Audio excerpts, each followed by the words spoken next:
Надад ингээд нэг зүйл их сонир санагдаад ах юм. Одоо ингээд дэлхийд даяараа ерөнхийдөө том төслүүдийг зогсоож байгаа. Улс орон болгон ингээд нөгөө эдийн засгаа ингээд таньж байгаа байхгүй юу? Ер нь элдв анзын том төслүүдэд мөнгө гаргахаа болсон. Тэр байтугай хүмүүнлэгийн ажиллагаануудыг хүртэл ер нь нэлээд тансан. Ингээд том төслүүд зогссон. Жишээлх юм бол Америк нэгдсэн улсаас Монголд хэрэгжиж байгаа том төслүүд ер нь нэлээд зогссон. За зогсоогоогүй төслүүдээсээ бол нөгөө хүний нөөцөө бол бараг 50%, 60% ингээд тассан байгаа. Том гүрнүүд чи яаж ийн гэхээр ингээд эдийн засгийн хувьд те одоо юу ч учирч болцсохгүй гэж үзэж ингэж хамгаалтын ийм байр суурьнд орж эхэлж штэ. Ер нь бол дэлхийд даяараа. За жишээлх юм бол Европын холбоо гэхэд бас адилхан манад хэрэгжүүлж исэн төслүүдэд зогсоосон. Манад гэдэг нь дэлхийд даяар ер нь төслүүдэд зогсоож байгаа гэсэн үг штэ. Тэгээ бүр энэ нь одоо бүр очиж манад хүртэл ингээл мэдгэж байна л гэсэн үг. Манад юу л их мөнгөний төсөл хэрэгжүүлээ ажтай те том гүрнүүдийг бодох юм бол тэгэхэд л тэдгэрийг зогсоож ийн гэсэн үг байхгүй юу? Ер нь. За мөн одоо мөнгөндөө хатуу хандаж эхэлсэн улс бол Хятад. Одоо Хятадд 8 ээж байгаа хүмүүс мэдэх бах та нодлонгоос ихсүүлээд Хятад бол яг одоо өөрийнхөө улсаас гарч байгаа валютыг бол нэлээд одоо хатуу хянаж эхэлсэн байхгүй юу? Тэгэхээр тэндээс бол валют гарах бол маш хэцүү болж ингэж эхэлсэн. Ич өөрийнхөө улсын валютыг ингээ хадгалаад юу ч тохиолдож болцсохгүй байна. Тэр тохиолдолд бид бэлэн байна гэдэг энэ үг байхгүй юу?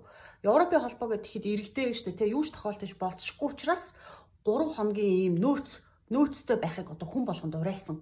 Жишээлх юм бол одоо дайн болж магадгүй байгалийн гамшигт үйл явдал одоо байгалийн гамшиг тохиолдож магадгүй гэх мэтэр ингээ зөвлөмж оруулж байгаа байхгүй. Тэгээ 3 хоногийн нөөцтэй бай. Нэг хүнд 2 литр усаар тооцож 3 хоног ингээд нөөцөл. Тэгээ нөгөө анхан шатны нөгөө тусламж шүү дээ. Тэрийгэ билд энтер гэж хэлсэн заяа. Тэр ингээд дэлхийн улс орнууд бол ийм нөхцөл байдал одоо байгаа. Гэтэл манай хотын дарга эсэргээрээ Монголыг одоо Хятадын одоо хамгийн наад зах нь хэдийн туулын урдны зам төсөлд гэхэд 2.3 их найд төгрөгийн ингээд монголчуудыг өрөнд оруулах гэдэг шүү дээ. 2.3 их найд төгрөгийг зүгээр ингээд зам болгож цемент болгож ингэж энэ хүнд хэцүү цаг үед ингээд зарцаах гэж байгаа байхгүй юу те. За тэгээд дараа нь тэгсэн чи өчтөр тэгсэн чи яасан дахиад тойрог зам нэгдүгээр төслөгээ баахан бас Хятад компани нэрж гисаацсан.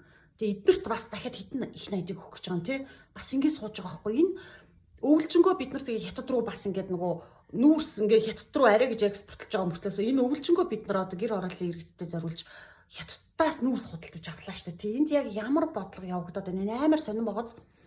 Тэгээд Хятадд бол ингээд таатай л байгаа штэ тий мэдээж ингээд зээлэрч хамаагүй одоо ингээд Монголыг зээлийн одоо ийм өрийн хавханд оруулах бол тэдэрт бол таатай л байгаа штэ тий.